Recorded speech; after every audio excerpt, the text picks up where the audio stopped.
One of my favorite painters, surprisingly, is Edward Hopper. Most of the artists I like are crazy, controversial painters who use paint to express decay and absurdity. But there is something about the simplicity and dreamlike state of Hopper's paintings that speak to me deeper than any other painter. I first ran into Hopper when I was at the Tate Modern in London. I had heard of him before, and everybody around me was familiar with Nighthawks, as was I, but I had never thought twice about his paintings. After seeing a painting of a woman sitting alone in a cafe, I bought a coffee table book in the gift shop that was dedicated completely to Hopper. I was lost between the pages and instantly post-noted each painting with thoughts and feelings, energy that was created and sparked by Hopper's darkness. His paintings, every single one, evokes a sadness in me that I cannot help but write about.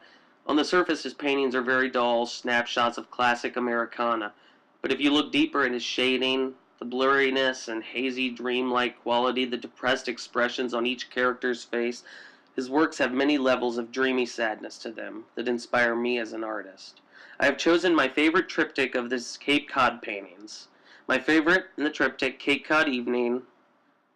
I have written a story. I let the painting speak for itself. The following is what it told me. Cape Cod Evening by Ryan Keller. Surrounded by dark woods that one could easily get lost in sits a house. A heavy woman wearing an old blue dress stands by the front door. Underneath the door, sitting on the front step, is a man in a white shirt. They are both lost in a haunting gaze, looking towards the darkness surrounding them. A beautiful dog plays in the distance. The man calls for the dog with a whistle. "Come here.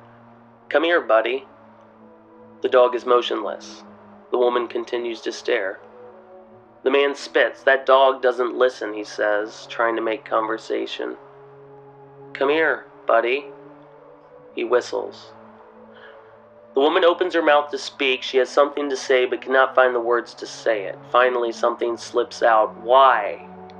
Why?" She pauses. "Why did you tell Anne that?" The man looks at her. He asks, "What?" The woman cuts him off. "I'm sorry. Why did you tell Anne? Why did you tell Anne she could do that?" The man doesn't know what to say. He responds, I don't know." He looks back into the woods. "Hey, come here, buddy." Finally, the woman finds courage. Her soul pours out of her mouth. "She came into the house this morning, and she was so excited. You should have, her face was glowing. I mean, they're usually sunken into her face, her eyes sunken, but no, not today." The man turns. She can't make eye contact. The words just flow. "Today she was glowing like the time when Bill bought her that wagon she wanted, the wagon, red something, and she wanted it so bad, and Bill finally spent the money and got it. For her eyes were not sunken, Jim. They were not shadowed. I could see her soul through her eyes, and I saw," she pauses long and hard, "happiness."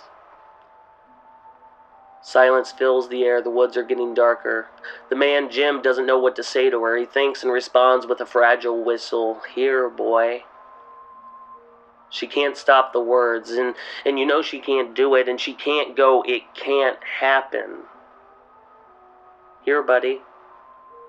She hasn't taken a breath, and you told her anyway, and she's in there, sitting right now, eating mashed potatoes, and she's thinking in her heart, in her soul, that she's going with her uncle, and she can't. She doesn't know it, but she can't go, cannot. The man turns and looks at her. She is a sad woman. Her eyes, like her child's, are sunken into her head. He simply asks, "Why is she happy?" She answers without thinking, "Because she can leave home." She pauses. "There is no way in God's green earth that I'm going to let you take her away from me, away from this house, away from this family. I'm not letting you. I am not letting you, Jim. She is only 12 years old, Jim. I am not letting you take her away from Cape Cod, where she lives and where she'll stay." He lets the words saturate in the open air. Cape Cod was beautiful at night. Darkness was growing near. He simply asks her, "That dog never listened, did he?" "He never did and never will," she replies. "Do you think the dog will run away?" he asks. After a pause, he continues, "What What keeps the dog from running away? You have a small blue fence on the side, but you've got all this wide open territory that could lead to anywhere, and what stops him from running away, just running, hopping the fence off?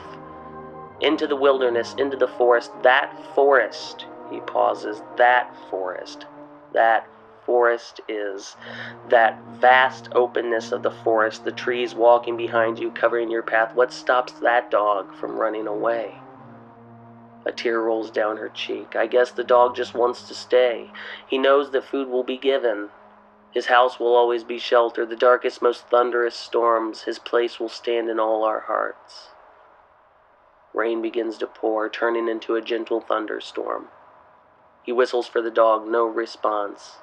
Come here, buddy. We love you. Nothing. The woman stares as darkness envelops the two. He hopped the fence and ran away, she says. I think that he will be okay.